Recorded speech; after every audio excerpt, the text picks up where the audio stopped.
رباه عبدك صادق في توبة، فاغفر إلهي ماضي الأسرار. رباه يا رباه ذنبي قاتل، وأنا المقصر واضح الأوزار. اعوذ باللہ من الشیطان الرجیم، بسم اللہ الرحمن الرحیم، الحمد للہ رب العالمین والعاقبۃ لأہل التقوی والیقین، وصلی اللہ علی محمد وآلہ الطیبین الطاہرین المعصومین المنتجبین، ولعنۃ اللہ علی اعدائہم اجمعین من یومنا ھذا الی لقاء یوم الدین. اما بعد، فقد قال اللہ الحکیم فی محکم کتابہ الکریم، بسم اللہ الرحمن الرحیم، فَإِذَا عَزَمْتَ فَتَوَكَّلْ عَلَى اللّہ. عزیزان گرامی، سامعین محترم، ناظرین کرام، سلام علیکم ورحمۃ اللہ وبرکاتہ. اخلاق اسلامی کے ذیل میں اب تک ہم نے بہت سے اہم موضوعات پہ گفتگو کی ہے. ان موضوعات میں سے اہم ترین موضوعات صبر، دعا، توبہ، ذکر خدا اور اس طرح کے بہت سارے موضوعات پہ ہم نے اس اخلاق اسلامی کے ذیل میں جو ہم نے جب سے گفتگو شروع کی ہے، کچھ موضوعات پہ گفتگو کی.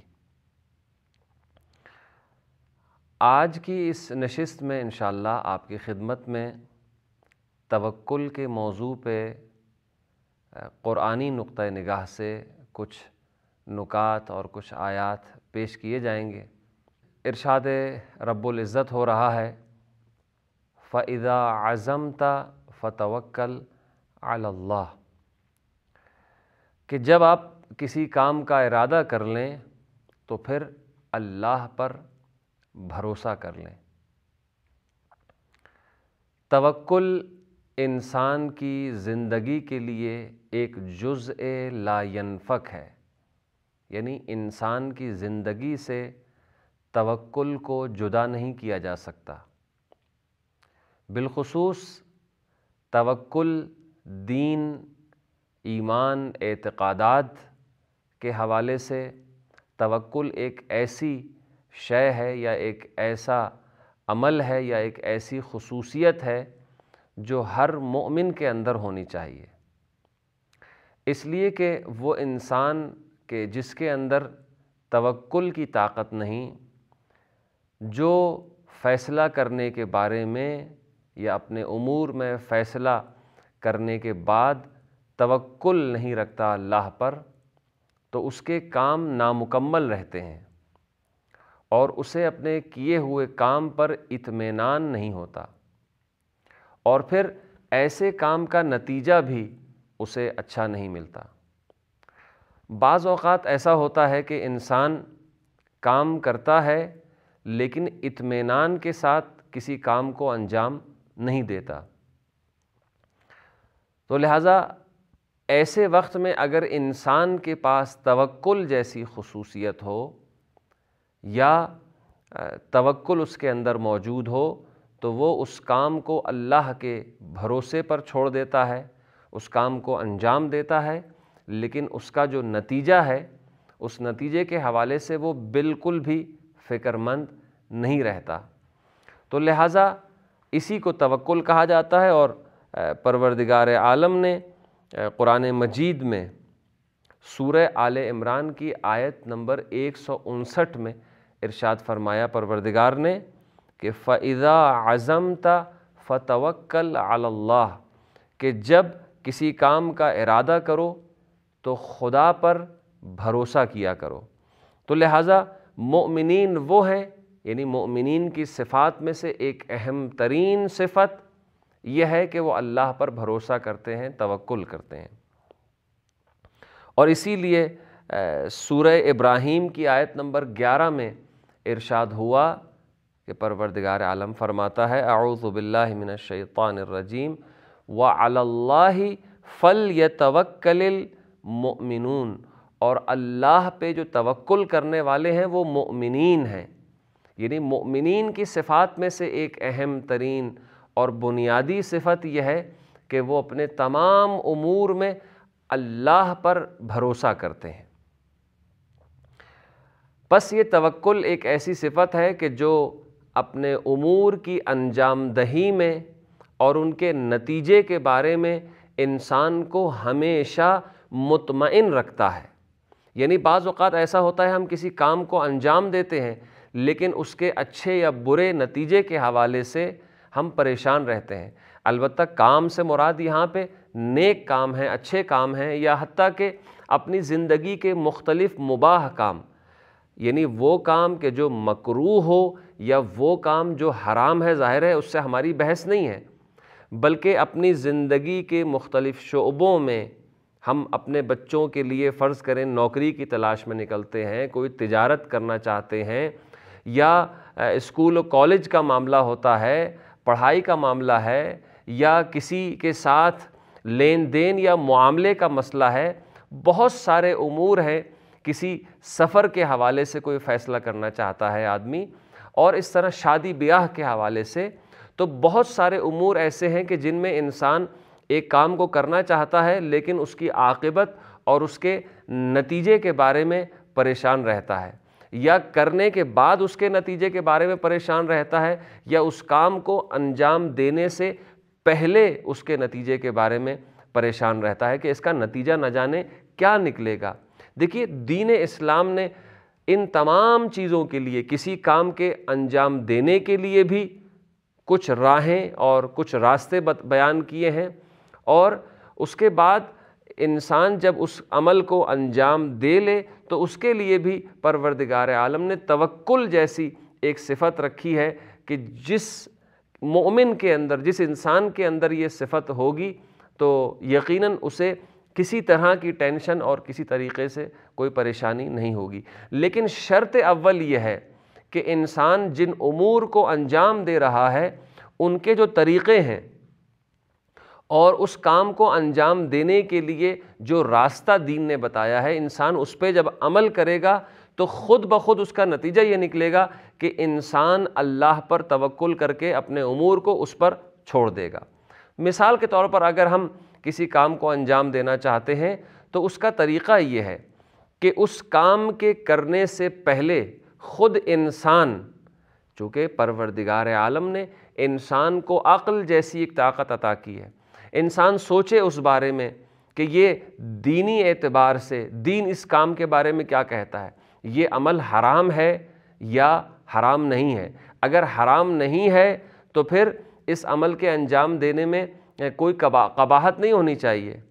اگر حرام نہیں ہے تو اس عمل کے انجام دینے میں کوئی قباحت نہیں ہونی چاہیے، یا اگر مکروہ نہیں ہے تو پھر اسے بہت ہی آسانی کے ساتھ انجام دیا جا سکتا ہے۔ یعنی حرام اور مکروہ کام کو چھوڑ کے پھر تین طرح کے کام رہ جاتے ہیں، یا تو وہ عمل واجب ہے، اس کے بارے میں سوچنا نہیں ہے انسان کو، اسے انجام دینا ہے۔ اب رہ جاتے ہیں دو عمل، یعنی دو طرح کے احکام رہ جاتے ہیں، یا وہ عمل مستحب ہے یا وہ عمل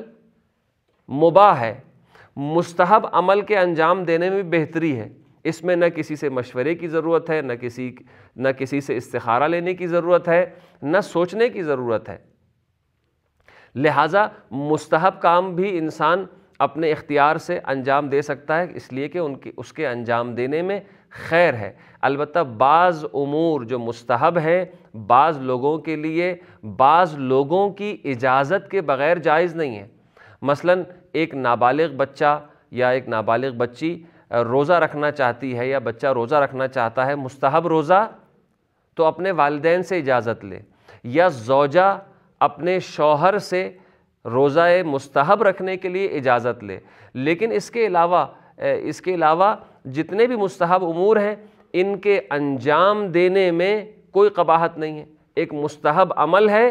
اور مستحب عمل اللہ کا پسندیدہ عمل ہے، اس میں نہ کسی سے مشورہ کرنے کی ضرورت ہے، نہ کسی سے استخارہ کرنے کی ضرورت ہے۔ رہ جاتا ہے آخری حکم، یعنی حکم مباح۔ کسی کام کو ہم اگر انجام دے رہے ہیں تو ہم دیکھتے ہیں کہ نہ وہ حرام ہے، چونکہ حرام کو تو انجام نہیں دینا ہے، مکروہ بھی نہیں ہے، یعنی اس کا اگر مکروہ ہو تو اس کو ترک کرنا بہتر ہے، واجب بھی نہیں ہے اس لیے کہ واجب وہ عمل ہے جسے حتماً انجام دینا ہے، مستحب بھی وہ نہیں ہے اس لیے کہ مستحب وہ عمل ہے کہ جسے انجام دینا بہتر ہے۔ ان چاروں کے علاوہ جو پانچواں مسئلہ رہ جاتا ہے وہ ہے مباح۔ تو مباح کام میں انسان سب سے پہلے سوچے اپنی عقل سے کہ یہ کام جو مباح ہے کیا دین اس کی کوئی مخالفت تو نہیں کرتا، دینی حوالے سے کیا ہے، والدین کیا کہتے ہیں، اور اس طرح کے تمام اس کے مثبت اور منفی پہلوؤں کو سوچے، اور وہ یہ دیکھے کہ یہ کام میرے لیے مفید ہے یا نہیں ہے، اپنی عقل سے سوچے۔ اگر اس کے بعد بھی انسان کے سامنے کوئی راستہ نظر نہ آئے تو پھر ایسی صورت میں دوسرا مرحلہ دین نے بتایا کہ وَشَاوِرْهُمْ فِي الْأَمْرِ، کہ انسان کو حکم دیا گیا، مسلمانوں کو حکم دیا گیا کہ بہت سارے امور میں، بہت سارے زندگی کے مسائل میں انسان مختلف امور میں اپنے قریبی لوگوں سے کہ جو اس فن کے ماہر ہیں اور انسان کے ساتھ مخلص ہونے چاہیے، کسی طرح کی کوئی عداوت یا کوئی حسادت ان کے اندر اس شخص کے خلاف نہ پائی جاتی ہو، تو ایسے شخص سے یا ایسے افراد سے یہ انسان مشورہ لے کسی مباح کام کے سلسلے میں جس کے بارے میں اس کی عقل جو ہے فیصلہ نہیں کر پا رہی، تو پھر مشورے کا مرحلہ آتا ہے۔ مشورہ لے، مشورے کے لیے کچھ شرائط ہیں، ان میں سے اہم ترین شرط یہ ہے کہ انسان مشورہ ان لوگوں سے لے کہ جو اس کام کے ماہرین ہیں۔ فرض کریں آپ کسی اہم کام کو، تجارت کا کام انجام دینا چاہتے ہیں، کہیں پیسہ انویسٹ کرنا چاہتے ہیں، تو اس کام میں آپ کا ذہن کام نہیں کر رہا کہ پتہ نہیں مجھے اس کام میں فائدہ ہوگا یا نقصان ہوگا، تو آپ کسی ایسے شخص سے اس بارے میں مشورہ لیں جو امور تجارت میں ماہر ہو، جو خود تاجر ہو۔ آپ اس سے مشورہ لیں کہ مجھے پیسہ کہاں انویسٹ کرنا چاہیے، پیسہ کہاں لگانا چاہیے، کیسے لگانا چاہیے، کتنا لگانا چاہیے، مجھے کیا خریدنا چاہیے، کس طرح بیچنا ہے۔ یہ تمام چیزوں کے بارے میں انسان مشورہ کرے کسی ایسے شخص سے کہ جو اس کام میں اس کا ماہر ہو، یعنی ماہر فن ہو، تجربہ کار انسان ہو۔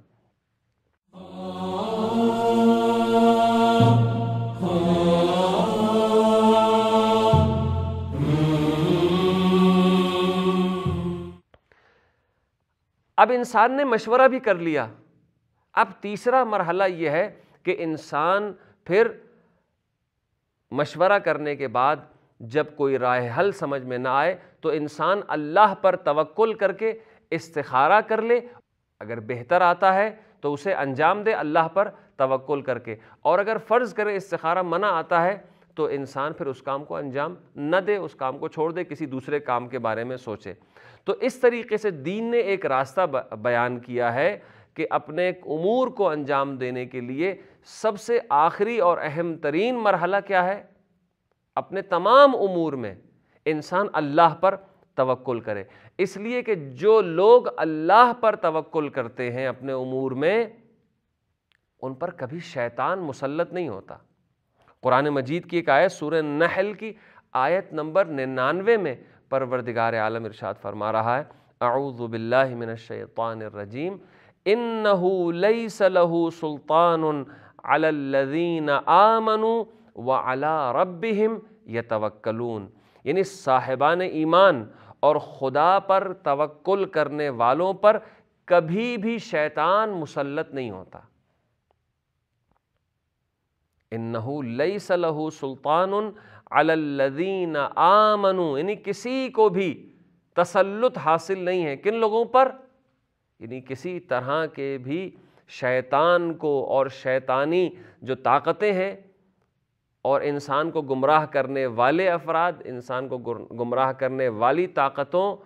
کا کوئی تسلط اس انسان پر نہیں ہے کہ جو اللہ پر توکل کرتا ہے، اس پر بھروسہ کرتا ہے، اس پر اعتماد کرتا ہے، ایسے انسان پر شیطان کبھی مسلط نہیں ہو سکتا۔ اب وہ انسان، اب ہم دیکھیں کہ وہ انسان کہ جو اللہ پر توکل رکھتا ہے اس کے اندر 7 طرح کی خصوصیات ہوتی ہیں، 7 قسم کی خصوصیات اس کے اندر پائی جاتی ہیں، اور ان 7 خصوصیات کو قرآن مجید نے مفصل طریقے سے ایک آیت میں 2 آیتوں کے اندر بیان کیا ہے،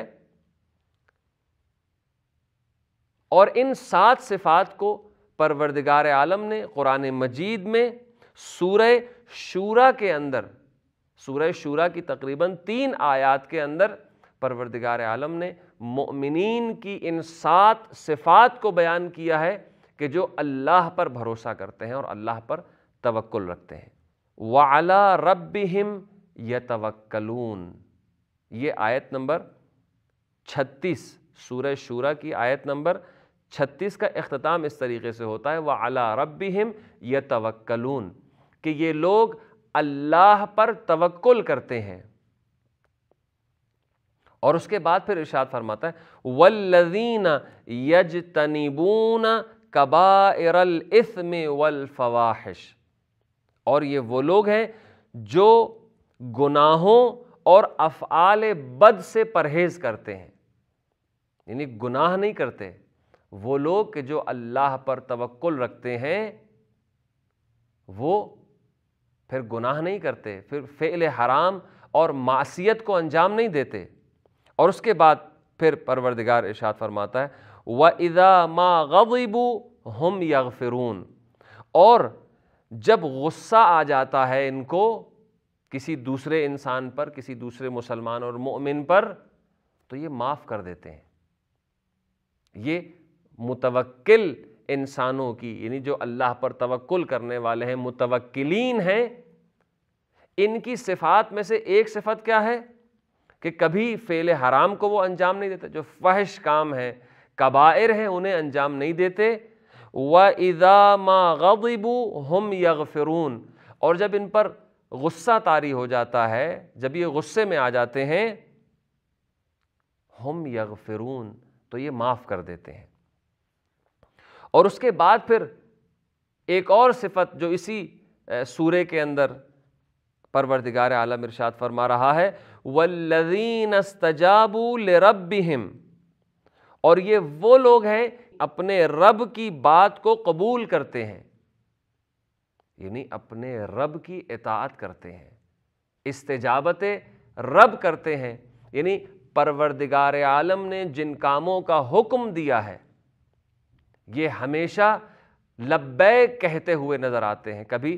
پروردگار کے حکم کی خلاف ورزی نہیں کرتے، نافرمانی نہیں کرتے۔ اور پھر اس کے بعد ارشاد فرمایا وَأَقَامُوا الصَّلَاةَ، اور یہ وہ لوگ ہیں کہ جو نماز قائم کرتے ہیں۔ یہ کون سی صفت ہو گئی؟ چوتھی صفت، جو توکل کرتے ہیں، فعل حرام سے اپنے آپ کو بچاتے ہیں، اور غصہ آنے پر یہ معاف کر دیتے ہیں۔ اور ایک اور صفت، یہ وہ ہیں کہ جو ہمیشہ خدا کے حکم پر لبیک کہتے ہیں اور نماز قائم کرتے ہیں۔ وَأَمْرُهُمْ شُورَى بَيْنَهُمْ، اور وہ آپس کے کاموں میں مشورہ کرتے ہیں۔ دیکھیں توکل کے بعد جہاں اہم ترین صفات کا پروردگار نے ذکر کیا ہے، گناہوں سے بچنا، غصہ آنے پر معاف کر دینا، یا نماز کو قائم کرنا، یا خدا کے حکم پر استجابت کرنا، ان میں سے ایک صفت یہ ہے کہ وَأَمْرُهُمْ شُورَى بَيْنَهُمْ، اور یہ آپس کے کاموں میں صلاح مشورہ کر کے کسی کام کو انجام دیتے ہیں۔ اور اس کے بعد پھر پروردگار ارشاد فرماتا ہے وَمِمَّا رَزَقْنَاهُمْ يُنْفِقُونَ، اور ہم نے جو انہیں روزی دی ہے اس میں سے وہ کچھ انفاق بھی کرتے ہیں، یعنی جو کچھ ہم نے انہیں عطا کیا ہے مال سے، جو رزق و روزی ہم نے انہیں دیا ہے، ان میں سے وہ راہ خدا میں انفاق کرتے ہیں، صدقہ کرتے ہیں، خیرات دیتے ہیں۔ یعنی وہ عبادات جو مالی عبادات ہیں، چاہے وہ خمس کی صورت میں ہو یا وہ زکوٰۃ کی صورت میں ہو، یہ 2 چیزیں ایسی ہیں کہ جو واجب عبادات ہیں۔ مالی عبادات میں سے 2 عبادتیں ایسی ہیں جو واجب ہیں، یعنی زکوٰۃ کا نکالنا اور خمس کا نکالنا۔ اس زکوٰۃ اور خمس کے علاوہ باقی جتنی بھی عبادات ہیں مالی طور پر، صدقہ و خیرات کے طور پر جو ہم ادا کرتے ہیں، اب زکوٰۃ کی بھی کئی قسمیں ہیں، ایک زکوٰۃ فطرہ ہے اور ایک وہ زکوٰۃ ہے جو انسان اپنے مال میں سے جو گندم، گیہوں یا اونٹ، بھیڑ، بکریوں میں سے نکالتا ہے۔ یہ زکوٰۃ کی پھر مختلف قسم ہیں، مختلف نصاب ہیں، یہ اپنی جگہ پر بات رہ جائے، ہم اس موضوع میں نہیں جائیں گے کہ وہ افراد کہ جو اللہ پر توکل کرتے ہیں اپنے دیے ہوئے مال میں سے راہ خدا میں انفاق کرتے ہیں، یہ ایک اور اہم ترین صفت۔ اور اس کے بعد آخری صفت پروردگار عالم نے اس آیت میں بیان کی، والذین اذا اصابہم البغی ہم ینتصرون، اور جب ان لوگوں پر مصیبت آ جاتی ہے، کوئی مصیبت ان پہ گزرتی ہے، کسی مشکل میں گرفتار ہو جاتے ہیں، تو یہ کیا کرتے ہیں؟ ہم ینتصرون، کہ یہ اپنے پروردگار سے مدد چاہتے ہیں۔ دیکھیے یہ تمام صفات اس مومن کے اندر ہیں جو اللہ پر توکل کرتا ہے، اور یہ وہ صفات ہیں کہ جن کا تعلق توکل سے ہے۔ اللہ سے مدد چاہنا، آپس میں صلاح مشورہ کرنا، گناہوں سے بچنا، راہ خدا میں انفاق کرنا، ان سب کا تعلق ڈائریکٹ یا انڈائریکٹ توکل سے ہے، اس لیے کہ وہ انسان جو توکل کرتا ہے وہ راہ خدا میں انفاق بھی کرے گا، اس لیے کہ جو توکل نہیں کرے گا وہ یہ کہے گا، اپنے ذہن میں یہ سوچے گا، یہ تصور کرے گا کہ اگر یہ میں نے مال کسی کو دے دیا خمس کے طور پر، زکوٰۃ کے طور پر، یا مستحب صدقہ اور خیرات، تو پھر میرا مال کم ہو جائے گا۔ جس کے پاس توکل نہیں ہے اس کا تصور کچھ اس طرح کا ہوگا کہ میرا مال کم ہو جائے گا، لیکن وہ مومن، وہ انسان کہ جو توکل رکھتا ہے اللہ پر اور اللہ پر بھروسہ رکھتا ہے، وہ انسان یہ نہیں سوچے گا کہ میرا مال کم ہو جائے گا، بلکہ وہ یہ کہے گا کہ یہ مال اللہ کا دیا ہوا ہے اور اس نے مجھے حکم دیا ہے کہ میں اپنے مال سے راہ خدا میں انفاق کروں، تو اگر اللہ نے مجھے مال دیا ہے تو میرا انفاق کرنا ضروری ہے، میرا مال کم نہیں ہوگا، چونکہ اسی نے دیا ہے وہی مجھ سے مانگ رہا ہے۔ جب اس نے مجھے دیا ہے اور اگر میں راہ خدا میں انفاق کروں گا تو پروردگار مجھے اور دے گا، اس لیے کہ جب میرے پاس کچھ نہیں تھا تب اس نے دیا، تو جب میں راہ خدا میں اس کے نام پہ انفاق کروں تو کیا وہ مجھے نہیں عطا کرے گا؟ یقیناً عطا کرے گا۔ یہ ہے انسان کا توکل، یہ ہے انسان مومن کا توکل۔ پس وہ مومنین یا وہ انسان مومن کہ جس کے اندر توکل پایا جاتا ہے، اس کے اندر ان 7 صفات کا ہونا بھی ضروری ہے، کہ وہ کبھی فعل حرام کو، گناہان کبیرہ میں سے کسی گناہ کو عمدن اور جان بوجھ کر انجام نہیں دیتا، اور جب غصہ آ جائے تو غصے کو پی جاتا ہے۔ اب گھر میں ایسا ہوتا ہے کہ بچے ہیں، بیوی ہے، یا اطراف میں دوست احباب ہیں، محلے میں، اور مختلف انسان کا جو حلقہ احباب ہوتا ہے، اس میں مختلف مسائل پہ انسان کو غصہ آتا ہے، غضبناک ہو جاتا ہے۔ لین دین کے معاملے ہوتے ہیں، تجارت کا معاملہ ہوتا ہے، اور بہت سارے معاملات کے اندر انسان غضبناک ہو جاتا ہے، غصے میں نہ جانے بعض اوقات کیا کچھ کہہ جاتا ہے، کیا کچھ کر جاتا ہے، لیکن بعد میں پشیمانی ہوتی ہے۔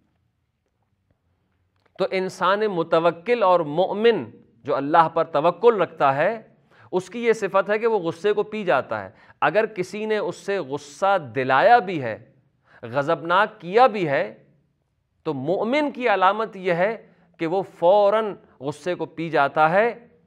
اور ان کو معاف کر دیتا ہے کہ جنہوں نے اسے غضبناک کیا ہے۔ تو یہ 7 صفات ایسی ہیں انسان مومن کی کہ جو متوکل انسان ہے، اللہ پر بھروسہ رکھنے والا انسان ہے، اس کے اندر یہ 7 صفات پائی جاتی ہیں۔ اور اگر کسی کے اندر یہ 7 صفات پائی جائیں اور وہ متوکل انسان ہے، توکل رکھنے والا انسان ہے، تو پھر وہ اللہ کا محبوب بن جاتا ہے۔ اور پروردگار عالم اس بارے میں فرماتا ہے سورہ آل عمران کے اندر آیت نمبر 159 میں، اعوذ باللہ من الشیطان الرجیم فَإِذَا عَزَمْتَ فَتَوَكَّلْ عَلَى اللَّهِ إِنَّ اللَّهَ يُحِبُّ الْمُتَوَكِّلِينَ۔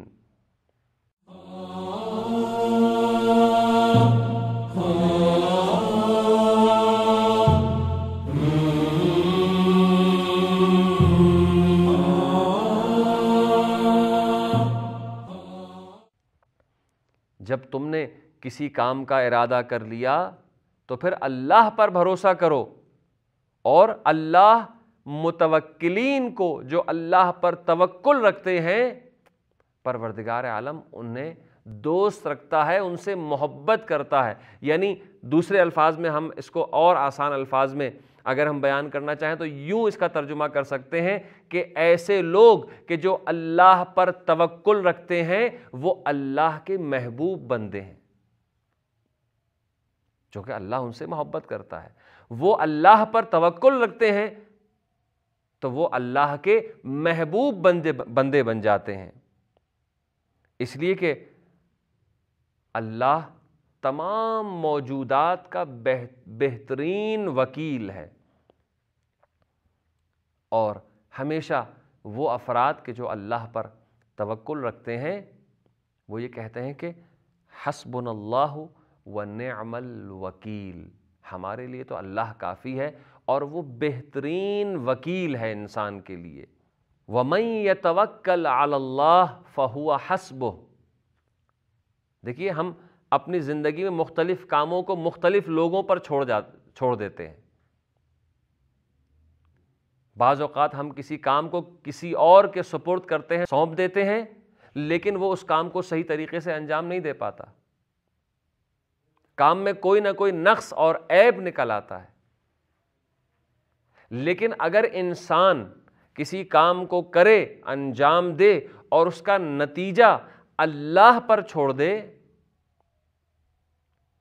تو اللہ بہترین وکیل ہے، اور اللہ اس انسان کے لیے کافی ہے۔ وَمَن يَتَوَكَّلْ عَلَى اللَّهِ فَهُوَ حَسْبُهُ، جو اللہ پر توکل کرے گا، اس پر بھروسہ کرے گا تو اللہ اس کے لیے کافی ہے۔ پھر اب اس انسان کو، اس مومن کو کسی کی ضرورت نہیں ہے،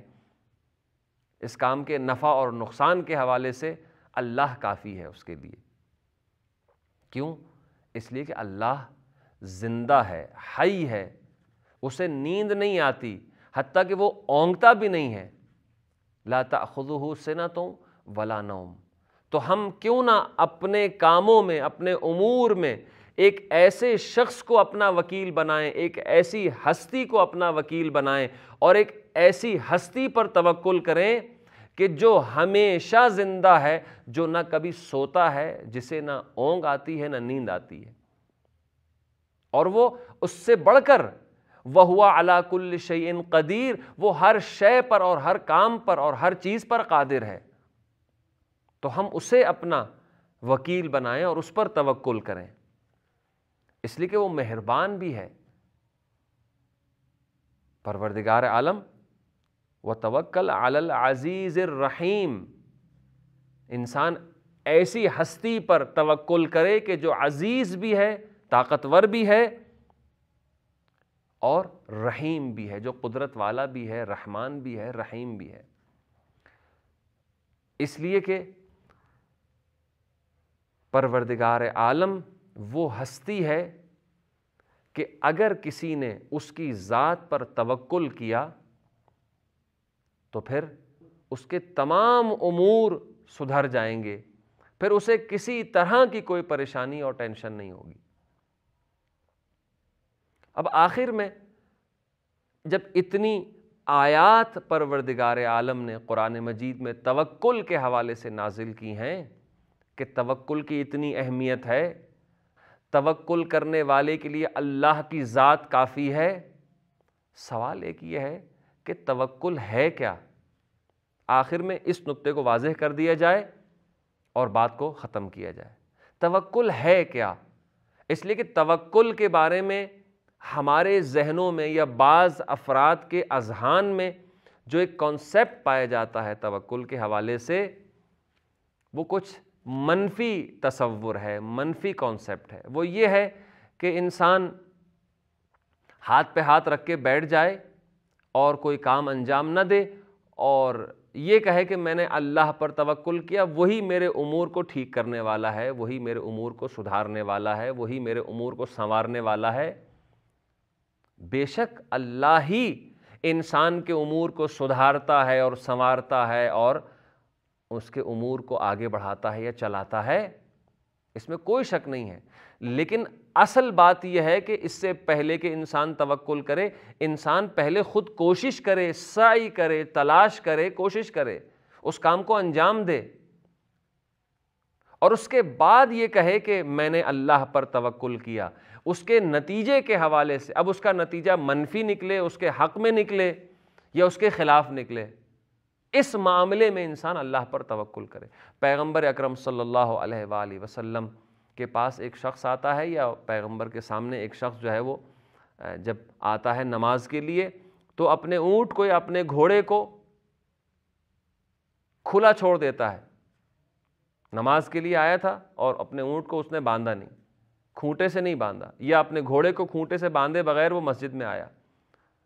تو پیغمبر نے فرمایا کہ اے شخص، تو نے اپنے گھوڑے کو باندھا ہی نہیں ہے، وہ کہیں چلا جائے گا یا کوئی اسے چرا کے لے جائے گا۔ تو اس نے کہا میں نے اللہ پر توکل کر کے اسے چھوڑ دیا۔ تو ایک مرتبہ پیغمبر مسکرایا اور فرمایا کہ توکل یہ نہیں ہے کہ انسان اونٹ کو یا گھوڑے کو کھونٹے سے نہ باندھے اور اللہ پر توکل کر کے اسے خدا کی امان میں چھوڑ دے۔ توکل یہ ہے کہ انسان اسے پہلے کھونٹے سے باندھ دے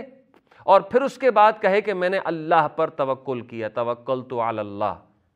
یہ ہے توکل، یعنی انسان پہلے کچھ قدم بڑھائے، کوئی کام کرے، کسی کام کو انجام دے اور اس کے نتیجے کے حوالے سے اب یہ کہے کہ توکلت علی اللہ، میں نے اللہ پر توکل کیا، انشاءاللہ یہ کام اگر میرے حق میں ہے تو اس کا نتیجہ مجھے اچھا نہیں ملے گا، اگر یہ میرے حق میں نہیں ہے تو پھر اس کا مجھے کوئی نتیجہ نہیں ملے گا۔ انسان اس طریقے سے توکل کرے اللہ پر۔ اسی لیے امام رضا علیہ السلام ایک حدیث کے اندر، آخر میں ایک حدیث کے ذریعے اس گفتگو کا خاتمہ ہو، جہاں ہم نے اتنی ساری قرآن مجید کی آیات کی تلاوت کی توکل کے حوالے سے اور موضوع کو آگے بڑھایا، آخر میں امام رضا علیہ السلام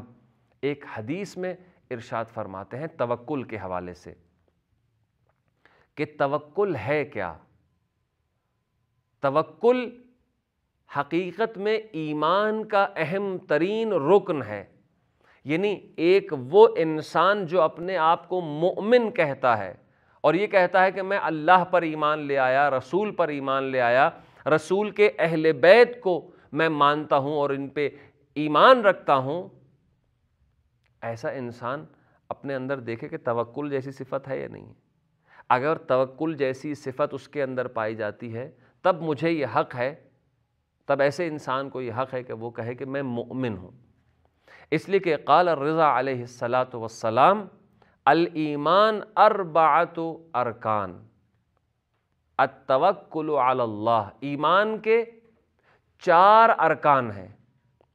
ان میں سب سے پہلا رکن، یعنی 4 اس کے ستون ہیں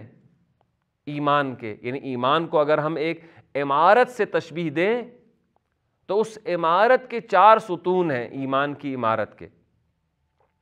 ان میں سے اہم ترین رکن اور ستون وہ کیا ہے؟ توکل ہے خدا کی ذات پر۔ التوکل علی اللہ عز وجل، انسان اللہ کی ذات پر بھروسہ کرے۔ اور اس کے بعد دوسرا رکن اور دوسرا ستون کیا ہے؟ والرضا بقضائہ، اور جو قضاء و قدر ہے پروردگار عالم نے اس کے کاموں کے حوالے سے، اس کی زندگی کے حوالے سے جو اس کے لیے قضاء و قدر معین کی ہے اس پر راضی رہے،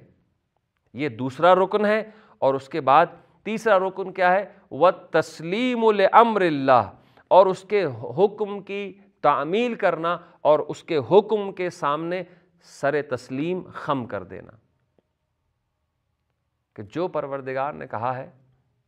میں اس کے آگے اپنا سر جھکا دیتا ہوں۔ اب پروردگار کے کسی حکم پہ اعتراض نہ کرے انسان کہ یہ ایسا کیوں ہے، وہ ایسا کیوں ہے۔ پروردگار نے جو فرما دیا، جو حکم دے دیا انسان کے لیے کسی بھی صورت میں، چاہے وہ انسان کی انفرادی زندگی کے لیے کوئی حکم ہو یا اس کی اجتماعی زندگی کے لیے کوئی حکم آیا ہو اللہ کی طرف سے، انسان تمام احکام الہی کے سامنے اپنا سر تسلیم خم کر دے، سر جھکا دے۔ یہ تیسری صفت ہے یا تیسرا رکن ہے ایمان کا، مومن کی تیسری صفت۔ اور چوتھی صفت یہ ہے کہ وہ تفویض الی اللہ، اللہ کے اوپر اپنے تمام کاموں کو چھوڑ دے۔ یعنی نتیجے کا اسے انتظار نہیں رہنا چاہیے کہ نتیجہ ہمیشہ مثبت نکلے، نہیں، ممکن ہے کبھی نتیجہ اس کام کا ممکن ہے کہ اس کے حق میں نہ ہو، بظاہر اس کے حق میں نہیں ہے، لیکن در حقیقت نتیجے کا اس کے حق میں نہ ہونا اس کے حق میں ہے، چونکہ پروردگار یہ چاہ رہا تھا، اس کی مصلحت یہ تھی، اس کے لیے، اس کی زندگی کے لیے، اس کی آخرت کے لیے مصلحت یہ تھی کہ اس کام کا نتیجہ اس کے لیے اچھا نہیں نکلنا تھا۔ تو ایسے موقع پہ انسان یہاں پر بھی اللہ پر توکل کرتے ہوئے اپنے اس کام کو اللہ پر چھوڑ دے، اسے کہتے ہیں وَالتَّفْوِيضُ إِلَى اللَّهِ، اپنے کاموں کو تفویض کر دینا اللہ کے اوپر۔ تو یہ ہے توکل، جو ایمان کے ارکان میں سے ایک اہم ترین رکن ہے۔ تو عزیزان گرامی، یہیں پہ ہماری یہ گفتگو ختم ہوتی ہے۔ انشاءاللہ پروردگار عالم کی بارگاہ میں ہم یہ دعا کرتے ہیں کہ پروردگار ہمیں توکل کرنے والوں میں سے قرار دے۔ بالخصوص ہمارے سامنے جو سیرت پیغمبر اور سیرت اہل بیت ہے، اور اس میں ان کی زندگی کے ایک ایک لمحے میں اگر ہم دیکھیں اور تلاش کریں تو توکل جیسی صفت ہمیں بہت واضح اور عیاں نظر آئے گی کہ اہل بیت علیہم الصلاۃ والسلام نے جو اللہ پر بھروسہ کیا، جو توکل کیا، یقیناً پیغمبر کے بعد اگر ہمیں کچھ ہستیاں جو توکل کے معاملے میں عروج پر اور چوٹی پہ نظر آتی ہیں، ان میں اہل بیت کے علاوہ اور کوئی نظر نہیں آتا۔ تو پروردگار عالم کی بارگاہ میں ہم دعا کرتے ہیں کہ پروردگارہ ہمیں توکل کرنے والوں میں سے اپنی ذات پر، یعنی پروردگارہ اپنی ذات پر ہمیں بھروسہ کرنے والوں میں سے قرار دے۔ پروردگارہ تجھے واسطہ محمد و آل محمد کا، ہمیں قیامت میں متوکلین کے ساتھ محشور فرما، جو اللہ پر بھروسہ کرنے والے ہیں ان کے ساتھ محشور فرما۔ والسلام علیکم ورحمۃ اللہ وبرکاتہ۔